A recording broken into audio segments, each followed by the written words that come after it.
क्या इमरान को खुद एक शायर को एक पार्टी का गुलाम बनना पड़ा ताकि उनकी आवाज मैग्नीफाई हो? कई शायर ऐसे हैं जो आज भी ये मानते हैं कि हमें पार्टी और सियासत से कुछ नहीं लेना देना और उनकी कलम में क्या कम ताकत है। पहले तो आपके सवाल में जो शब्द है, आप आज तक में नौकरी कर रही हैं तो आज तक की गुलाम थोड़े ही है। मैं एक पार्टी के साथ काम कर रहा हूं। कभी मुझसे ये नहीं कहा गया कि इमरान तुम मुशायरों में जाके क्या पढ़ रहे हो, तुमने ये क्या बोल दिया, यहां पाबंदी, ये मत करो, ऐसा मत करो, भाषण क्या दे रहे हो, किस विषय पे बोल रहे हो। मैं बहुत जिम्मेदारी से और ईमानदारी से कह रहा हूं कि मुझे आज तक मेरी पार्टी में किसी नेता ने यह नहीं कहा कि तुम इस विषय पे बोलो, इस विषय पे मत बोलो। उन्हें भरोसा है और शायद मैं उसके साथ न्याय कर रहा हूं। हाँ, जब मैं राजनीतिक मंचों पर खड़ा होता हूं तो राजनीतिक लहजे में बात करता हूं। वहां मैं शेर पढ़ता हूं कि खौफ नहीं जिसे मुरझाने का, मैं उस गुल के साथ खड़ा हूं। कैसा भी दौर आए लेकिन मैं राहुल के साथ खड़ा हूं। कल भी खुल के साथ खड़ा था, आज भी खुल के साथ खड़ा हूं। कैसा भी दौर आए लेकिन मैं राहुल के साथ खड़ा हूं। तो मैं वहां अपनी बात रखता हूं, लेकिन बाकी जगह पे मुझे स्वतंत्रता है।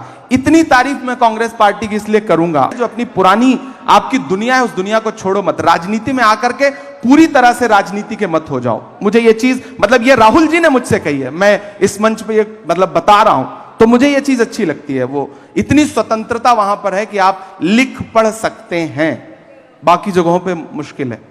हम लोग तो ऐसी दुनिया से आए हैं गांव में कि अगर आपके खिलाफ आपके अच्छे अच्छे जो पोस्ट हैं उस पर जो कमेंट आते हैं उसको अगर मतलब माँ और पिताजी पढ़ लें तो शायद आपका सोशल मीडिया छुड़वा दें कि बंद करो ये सब, ये क्या तमाशा है। लेकिन आपको जीना भी है, मीडिया तो आपको दिखाएगा नहीं, तो सोशल मीडिया का सहारा भी लेना है। तो ऐसे में हमारे पास माध्यम क्या है? हमें लोगों के पास जाने के लिए एक तो मंच है, दूसरा वो वाला प्रपंच है, तो उससे निपटना ही है। तो आप कैसे पार पा सकते हैं? यही सुंदरता है। ये नया भारत है, ये घर में घुस के मारता है। यहाँ पे बैठे हैं, मंच हमारा है, बाकियों का क्लास यहाँ मत निकालिए। हम यहाँ अगर आए हैं ना तो आपने हमें बुलाया है, हम तब आए हैं। बिल्कुल हमारे मेहमान हैं आप। हमने कितने सांचों में ढल के आए हैं, कितने सांचों में ढल के आए हैं, ख्वाब की तरह पल के आए हैं। तुम सिफारिश से जहां पहुंचे हो, हम वहां खुद ही चल के आए हैं। तो हमें तो बुलाया गया, हमें तो बुलाया गया है। एक शायर वहां खड़ा होता है या पॉलिटिशियन खड़ा होता है, कनेक्ट करना जनता से, ये हुनर क्या है? मैं इसलिए जिंदा हूं कि मैं बोल रहा हूं। दुनिया किसी गूंगे की कहानी नहीं लिखती। लोग मुझे सुनने आते हैं, देखने नहीं।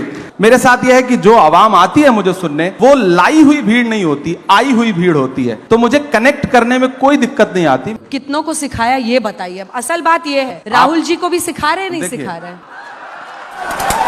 सबसे पहले तो मैं देश की पार्लियामेंट में पहुंचा हूं और पिछले 2 साल की पार्लियामेंट की तमाम जो स्पीचेस हैं उठा के देखिए, आपको लगेगा कि सारे लोग शायरी सुना रहे हैं। खड़गे साहब शायरी सुना रहे हैं, धनखड़ साहब शायरी सुना रहे हैं। एक दिन तो धनखड़ साहब ने यानी चेयरमैन साहब ने राज्यसभा के फाइनेंस मिनिस्टर से कहा कि क्या इमरान प्रतापगढ़ी की शायरी पे टैक्स लग सकता है क्या?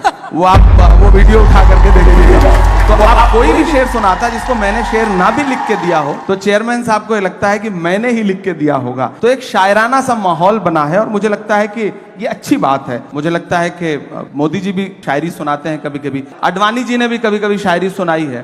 तो मुझे लग रहा है कि आने वाले दिनों में और कुछ लोग सुनाने लगेंगे। मैं तो कोशिश करूंगा कि राहुल जी भी सुनाने। अब अडवाणी जी का क्रेडिट मत लेने लगिएगा। हम किसी की क्रेडिट नहीं ले रहे हैं, उसकी क्रेडिट हम आपको दे रहे हैं। लीजिए। क्या कह रहे हैं?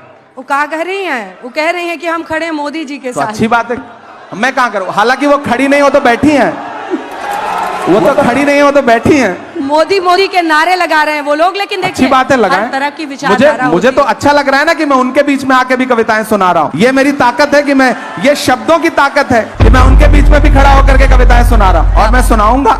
ये तो अच्छी बात। मैं तो पार्लियामेंट में मोदी जी बैठे रहते हैं तब उनको भी सुनाता हूं। मैं तो उनसे पूछता हूं कहां सोया है चौकीदार, विजय माल्या नाक के नीचे से हो गया फरार, कहां सोया है चौकीदार। मैं तो पूछता हूं।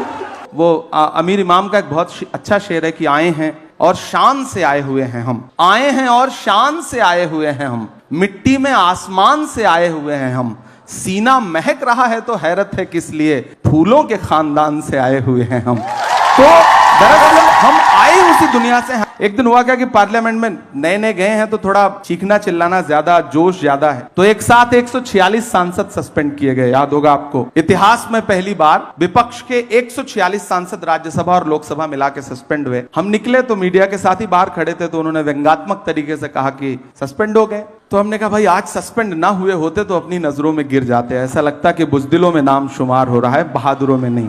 तो बोले आप शायर हैं, शायरी की भाषा में बताइए। तो एक नज्म कही मैंने वहीं पर कि जख्म पर जख्म खा के निकले हैं, हाँ मगर मुस्कुरा के निकले हैं। सर झुकाने का हुक्म जब आया,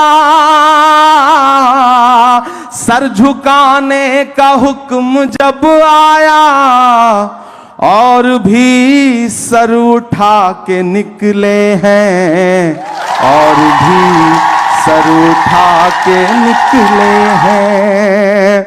और सस्पेंड होके आए थे तो गुस्सा था, तब ये शेर पढ़ा कि हर सितम का जवाब आएगा, देखना इंकलाब आएगा। कल आ ही गया ना कि हर सितम का जवाब आएगा, देखना इंकलाब आएगा। अच्छे दिन का किए थे जो वादा, उनका दिन भी खराब आएगा।